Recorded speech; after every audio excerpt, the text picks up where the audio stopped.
hosted a discussion here today for TDs and senators, and we've had a panel of speakers in to speak on the different aspects of climate change, the effects of climate change economically, for example marginalised communities in developing countries, the effects on them, because it is having a disproportionate effect on them.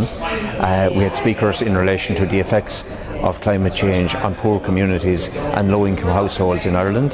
For example, the whole energy conservation area, the cost of fuel, how we can improve on that, and climate change will affect the marginalised, and it is affecting the marginalised. All the evidence shows that both at home and abroad. It's having a greater impact on those families and on those communities, and we had Friends of the Earth here, we had Molly here speaking on the whole issue of the need for a climate change bill, very similar to the one that Sinn Féin has produced recently and will be bringing before the Dáil in the coming months. We feel that's very, very important. That climate change bill must have targets. It must have targets for 2020. It must have targets for 2050. We have international obligations. We have moral obligations. But most importantly, we have obligations to the generations that are coming after us, our children, and indeed ourselves. This will affect ourselves in our old age at the rate things are moving if we don't do anything about it.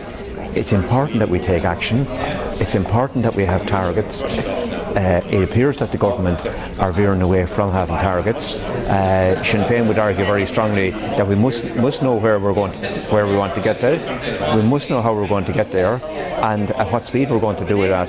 And I've argued very strongly and have included in our bill the whole need for carbon budgets. That's 5-year targets.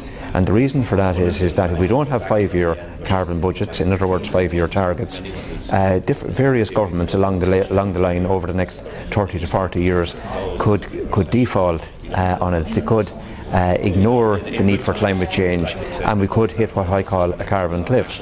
If we ignore this problem for 5, 8, 10 years, we then have to catch up. That's what we're actually doing at the moment because of the inaction of previous governments, and we can't continue doing that.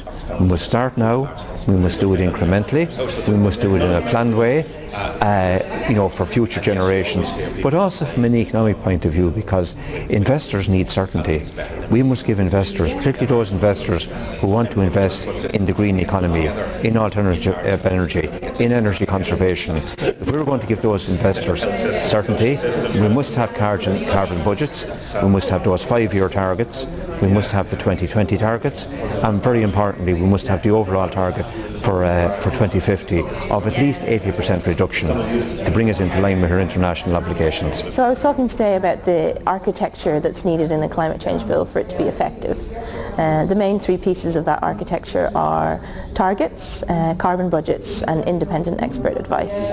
And they all lock together to form a system of accountability that would ensure that we actually meet our climate change targets. At the moment we have several targets, but we aren't doing very well at meeting them. So targets set the direction of where we're going, it names the place that we're aiming for, and it needs to be something like 80% by 2050. Something vague like a low carbon Ireland or carbon neutrality won't do. Carbon budgets set the pathway to those targets so that we don't try to crash at the last minute towards those targets. And the independent expert advice advises the Minister and the Parliament on whether we're meeting those targets, if we're not, how we can. And the Ministers under the Taoiseach have to reply to that in the Dáil. And that's what Friends of the Earth see as the very key elements of climate legislation, and that's what we'll be looking for in the Heads of Bill when they're published in the next few weeks. I represent the European Anti-Poverty Network, which is a network of community groups fighting poverty in different ways, unemployed groups, travellers groups, migrant groups, lone parents groups and so on. And we're concerned about the climate change legislation because we see it as the next big crisis coming down the line. And the question isn't will Ireland deal with this crisis, because some people will always survive the crisis. The question is will we do it in a way that is inclusive, that means that people who are in poverty don't suffer even more. Most of the big decisions that are going to be in this bill will affect people on low incomes most, whether we're talking talking about heating our houses when energy prices go up, whether we're talking about food being more expensive because it has to be the energy price of importing it over a long distance, whether we're talking about quality of water, whether we're talking about public transport. All of these issues affect people who are isolated and people who are on low incomes more. As a country, we have a choice between either investing in communities to solve some of these problems, or simply leaving it to rich people to pull up the drawbridge behind them and find private solutions which most people can't afford. The big question of the future is, will climate change be poverty-proofed, by which I mean will we make sure that whatever plans we come up with, energy plans, transport plans and so on, are seriously thought out and assessed to make sure that they create a more inclusive society, make it easier for people to access the basic things we need for a decent living, like transport, like heating, and like food, like recreation and so on? Or are they simply going to be, as they become scarcer, become the property of people who already are doing well? We don't have a good record on planning in the lead up to this recession. Now is the time to think about planning into the longer term for the next big crisis, which is a long-term crisis, but a crisis we have to plan for straight away. Yeah, so I was in here today to talk about how climate change is affecting some of the poorest communities across the world. So Trócaire is seeing the impacts of climate change on a day-to-day basis in our work.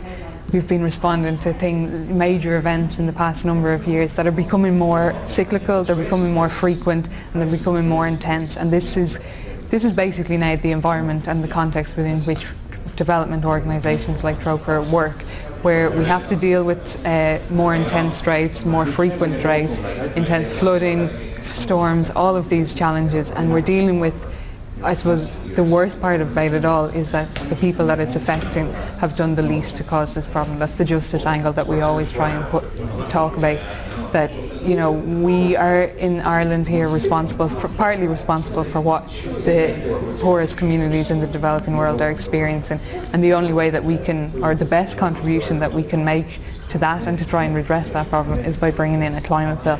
So that's what we were talking about here today, and I gave a few examples about when I was in Malawi and meeting people there and how they had tried to adapt to climate change and the changes that they were seeing every day. And so when the rains didn't arrive, they changed the crops that they were growing, and maybe they tried to shift to a different type of agriculture. But it's constantly being undermined by small changes in the rainfall season, and their harvests aren't producing, and then we've got a problem in terms of food security, and this is on top of all the other challenges that they face on a day-to-day basis. So it's an extremely challenging problem for us, and it's an extremely important problem that we address.